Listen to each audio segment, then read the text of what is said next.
사랑하는 성도 여러분, 오늘도 하나님께서 좋은 날, 새날, 새 아침을 허락해 주셨습니다.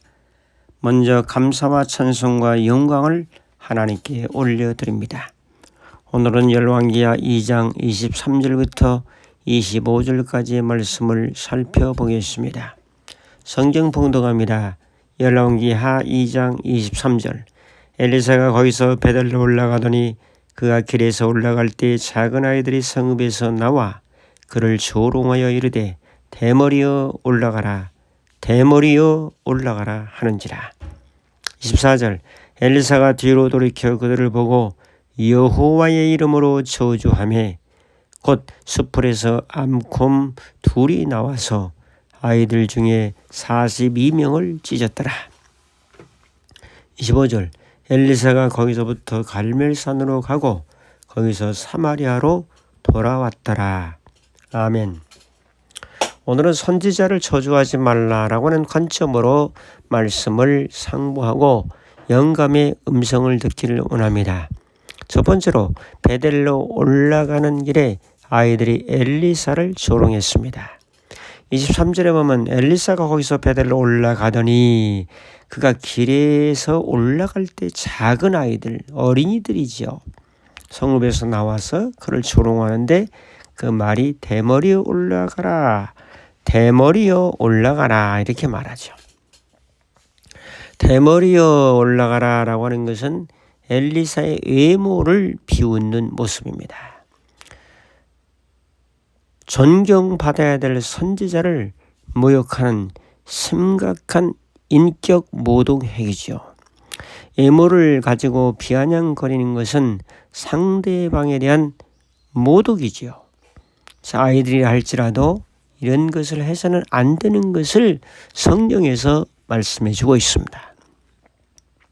그 다음에 올라가라 라고 하는 것은 왜 올라가라고 했을까? 어디로 올라가라고 했을까?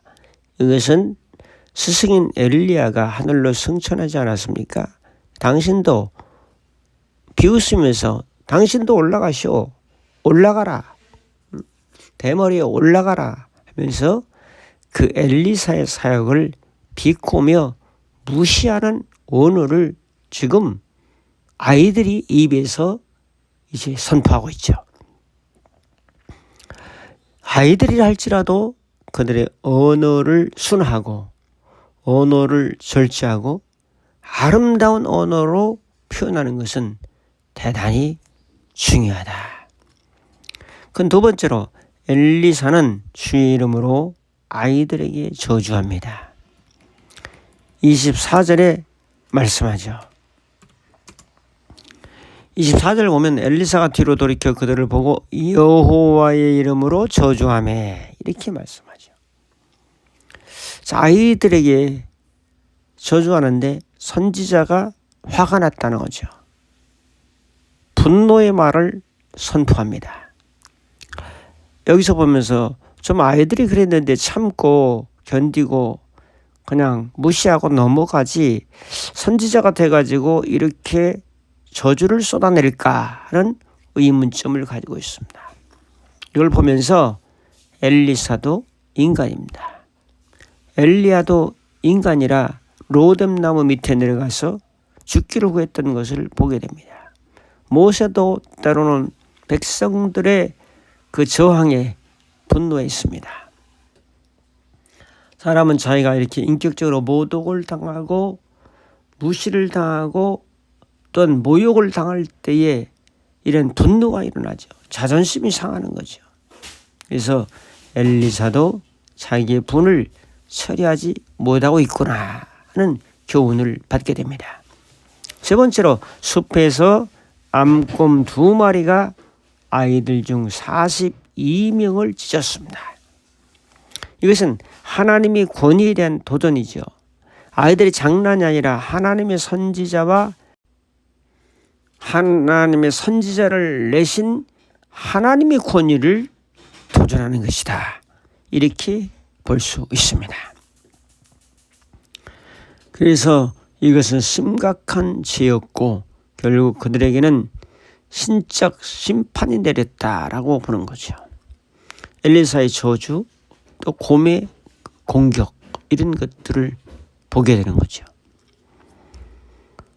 그래서 고대 근동에서는 선지자에 대한 모욕은 하나님께 대한 직접적인 도전으로 보았습니다. 엘리사 개인에 대한 모욕은 하나님을 모욕하는 것이요, 엘리사에게 도전하는 것은 하나님께 도전하는 것으로 그때 당시 사회에 그 풍조가 그랬습니다. 이 말씀을 적용합니다. 이 사건은 하나님의 종을, 하나님의 사람을, 하나님의 선지자를 존경하는 태도의 중요성, 경외하는 태도의 중요성을 가르칩니다. 태도는 인격입니다. 자, 그래서 하나님의 권위와 거룩함을 진지하게 받아들이는 교육을 해야 되고, 이런 교훈을 우리가 받게 됩니다. 그래서 하나님 말씀과 그 사역자를 경멸하는 것은 심각한 영적 위험을 초래할 수 있고, 결과적으로 육신도 죽음을 당했던 이런 모습을 보지 않습니까? 자, 오늘 말씀을 통해서 깊은 깨달음이 있기를 축복합니다.